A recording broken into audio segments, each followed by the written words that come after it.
तसव्वुर करें एक छोटा सा हवाई जहाज जो जमीन के करीब जमीन की सतह से तकरीबन चंद मीटर ऊपर परवाज करता हुआ दुश्मन के इलाके में दाखिल हो।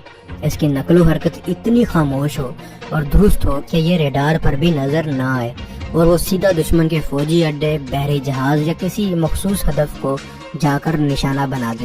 यही है क्रूज मिसाइल। क्रूज मिसाइल दरअसल एक खुदकार हदफ की तलाश करने वाला, तवील फासले तक मार करने वाला मिसाइल होता है जो हवाई जहाज, बहरी जहाज, आबदोज या जमीनी प्लेटफॉर्म से दागा जा सकता है। क्रूज मिसाइल की कुछ खास बातें हैं, जैसा कि इसका तर्ज परवाज हवाई जहाज जैसा है। क्रूज मिसाइल में छोटे बरों और जेट इंजन की तर्ज का इंजन लगा होता है जो इसे मुसलसल प्रवास के काबिल बनाता है। ये मिसाइल सतह जमीन या समंदर के बिल्कुल करीब प्रवास करता है, जिसे nap of the earth flight कहा जाता है। इससे रडार इसे पकड़ नहीं पाते। क्रूज मिसाइल में जीपीएस, इनर्शियल नेविगेशन सिस्टम और बाज़ औक़ात टेरेन कंट्रोल मैचिंग जैसे जदीद नेविगेशन सिस्टम्स होते हैं जो इसे निशाने तक बहुत ज्यादा दुरुस्तगी के साथ ले जाते हैं। क्रूज मिसाइल आमतौर पर जली आवाज यानी कि सबसोनिक रफ्तार से चलते हैं, यानी आवाज की रफ्तार से कम, लेकिन बाज मॉडल सुपरसोनिक या हाइपरसोनिक भी होते हैं। क्रूज मिसाइल की कई इकसाम है। लैंड अटैक क्रूज मिसाइल जैसे पाकिस्तान का बाबर मिसाइल, सी लॉन्च क्रूज मिसाइल जैसे अमेरिकी Tomahawk missile, air launch cruise missile जैसे पाकिस्तान का राद मिसाइल और सबमरीन लॉन्च क्रूज मिसाइल जैसे पाकिस्तान का बाबर 3 मिसाइल। दोस्तों, ये 12 अगस्त 2005 की बात है।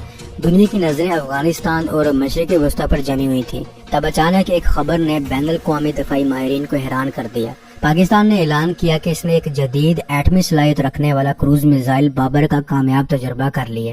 ये मिसाइल जमीन से चलाया गया और 500 किलोमीटर तक हदफ को निशाना बनाने की सलाहियत रखता है। लेकिन कहानी यहाँ से शुरू नहीं होती। इसकी जड़ें 1998 की उस कशीदगी में पैवस्त हैं जब भारत ने एटमी धमाके किए और फिर दफाई निजाम की तरफ बढ़ा। रूस से S-300 मिसाइल और अमेरिका से पैट्रियट PAC-3 खरीदने की बात चली। पाकिस्तान के लिए ये एक खतरे की घंटी थी। ऐसे में पाकिस्तानी अस्करी मंसूबा साजों ने एक जुर्रतमंदाना फैसला किया। अगर भारत दफाई ढाल तैयार कर रहा है तो पाकिस्तान को एक ऐसे हथियार चाहिए जो इन ढालों को चीरता हुआ अपने हदफ तक पहुंच सके, और वो हथियार था क्रूज मिसाइल। इस मंसूबे को बाबर का नाम दिया गया, मुगल बादशाह ज़हीरुद्दीन बाबर के नाम पर, और इसके तमाम तर राज नेशनल डिफेंस कॉम्प्लेक्स को सौंप दिए गए। 2005 में जब पाकिस्तान ने बाबर के पहले तजर्बे का ऐलान किया तो अमेरिका में हलचल मच गई। इनके थिंक टैंक CSIS ने एतराफ किया कि इन्हें उम्मीद नहीं थी कि पाकिस्तान इस दर्जे की टेक्नोलॉजी बना सकता है। इस मिसाइल की साख्त, रफ्तार और जमीन के साथ चिपक कर उड़ने की सलाहियत इसे एक स्टेल्थ वॉरहेड बनाती है, यानी दुश्मन के रडार से बचकर खामोशी से हदफ को निशाना बनाने वाला हथियार। दोस्तों, ये राज बाद में खुला कि बाबर क्रूज मिसाइल की टेक्नोलॉजी किसी हद तक अमेरिकी टोमाहॉक मिसाइल से माखूज थी।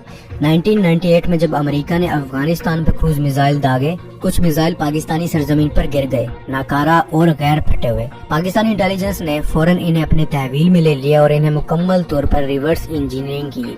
सालों की मेहनत के बाद पाकिस्तान ने अपना पहला क्रूज मिसाइल तैयार कर लिया, मुकम्मल तौर पर पाकिस्तानी सरजमीन पर और पाकिस्तानी जहनों से। अगरचे मगरिब में यह इल्जाम लगाया गया कि चीन ने पाकिस्तान की मदद की, मगर जनरल मिर्जा असलम बेग और दीगर दफाई माहिरीन ने इसे सख्ती से रद्द किया और पाकिस्तान के साइंसदानों की सलाहियतों को सराहा। बाबर मिसाइल एक ट्यूब जैसी लंबी साख्त रखता है, दरमियान में पर लगे होते हैं जो उड़ान के दौरान खुलते हैं, और इसके पीछे जेट इंजन नस्ब होता है। ये मिसाइल एक बूस्टर की मदद से जमीन से फिजा में उड़ता है, फिर बूस्टर अलहदा हो जाता है और जेट इंजन मिसाइल को 550 मील फी घंटे की रफ्तार से अपने हदफ की तरफ ले जाता है। यह missile terrain matching, inertial navigation, GPS, बलोनस और DS मैक जैसी जदीद तरीन नेविगेशन टेक्नोलॉजी इस्तेमाल करता है, जिससे यह इंतहाई दुरुस्तगी से अपने हदफ को निशाना बनाता है। बाबर 1 के बाद पाकिस्तान ने बाबर 2 बनाया, जिसमें काफी इम्प्रूवमेंट लाई गई और रेंज बढ़ाई गई। और इस बाबर 2 वेरिएंट की खास बात यह थी कि ये GPS के बगैर भी अपने नेवल और ग्राउंड टारगेट्स को हिट कर सकता है। इसका टेस्ट 2016 में किया गया। फिर पाकिस्तान को जरूरत पड़ी सबमरीन लॉन्च्ड क्रूज मिसाइल की। पाकिस्तान के लिए ये कैपेबिलिटी हासिल करना इंतहाई जरूरी हो गया था, जिसके लिए पाकिस्तान ने बाबर मिसाइल के एक नए वेरिएंट बाबर 3 पर काम शुरू कर दिया। आगे बढ़ने से पहले आपको सबमरीन लॉन्च्ड क्रूज मिसाइल और इसकी तारीख के बारे में जरूर जानना चाहिए। सबमरीन लॉन्च्ड क्रूज मिसाइल की कहानी शुरू होती है 1950 और 60 की दहाई में, जब कोल्ड वार अपने अरूज पर थी।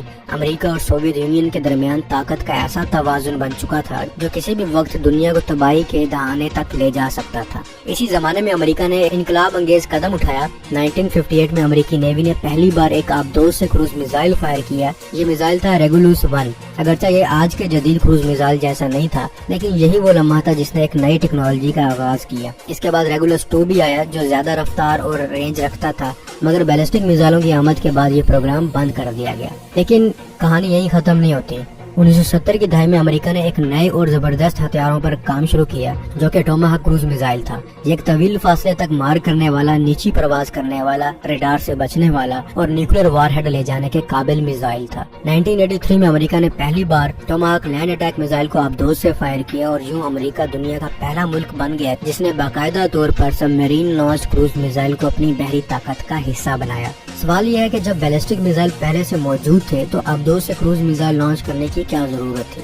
जवाब सीधा है, गैर महसूस, गैर मुतवक्के और गैर काबिल रोक। आबदोज किसी भी वक्त किसी भी जगह छुप कर दुश्मन के करीब पहुंच सकती है। क्रूज मिसाइल इंतहाई नीची परवाज करते हैं जिससे रडार इनको देखने से कासिर रहते हैं। ये मिसाइल न सिर्फ न्यूक्लियर वारहेड ले जा सकते हैं बल्कि इंतहाई दुरुस्तगी से हदफ को निशाना बना सकते हैं, और सबसे अहम ये सेकंड स्ट्राइक कैपेबिलिटी फ्राहम करते हैं। यानी अगर दुश्मन आप पर पहला हमला कर दे और जमीन पर मौजूद आपकी तमाम तंसीबात को तबाह कर दे, आपके पास कुछ भी ना बचे, तब भी आपके पास आबदोजें बची रहेंगी और वो जवाबी हमला करने के काबिल रहेंगी। यही वजह है कि अमेरिका, रूस, चीन, भारत, पाकिस्तान, फ्रांस और बरतानिया जैसे ममालिक ने इस टेक्नोलॉजी को हिस्सा बनाया हुआ है। पाकिस्तान ने इस मैदान में एक देरीना ख्वाब पूरा किया जब 2017 में पहली बार बाबर 3 क्रूज मिसाइल का कामयाब तजर्बा किया गया। ये मिसाइल आबदोज से फायर किया गया और इसने कामयाबी से अपने हदफ को निशाना बनाया। ये सिर्फ एक मिसाइल का तजर्बा नहीं था, ये पाकिस्तान की सेकंड स्ट्राइक कैपेबिलिटी का ऐलान था। अब पाकिस्तान दुश्मन को ये पैगाम दे चुका था कि अगर तुम पहला वार करोगे तो हम तुम्हें तब भी जवाब देंगे चाहे हमारा बाकी सब कुछ खत्म हो जाए। बाबर 3 का ये तजर्बा समंदर की गहराइयों से खामोश इंतकाम की ताकत की नुमाइंदगी